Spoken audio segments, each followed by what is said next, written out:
তোমাদেরকে বলছিলাম না যে রাজস্থানের ফেমাস খাবার একটা দিদিভাই বানিয়েছে, সে আমাকে দিয়েছে ডাল বাটি।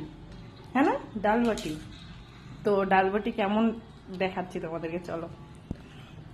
এই যে এইগুলো হলো বাটি, আর এটা হলো ডাল, আর তার সাথে আছে হলো এই যে বেসনের, এটা মনে হয় বেসনের নাকি, হ্যাঁ বেসনের সবজি।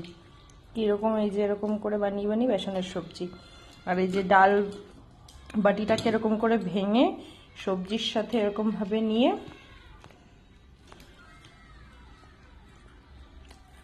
এরকম ভাবে ভাজতে হয়। ভালো, খুব সুন্দর হয়েছে। আর তার সাথে আছে আচার, স্যালাড। এই হলো ওদের মেনু রাজস্থানের। কেমন লাগলো ডাল বাটি অবশ্যই তোমরা জানিয়ে কমেন্ট করে।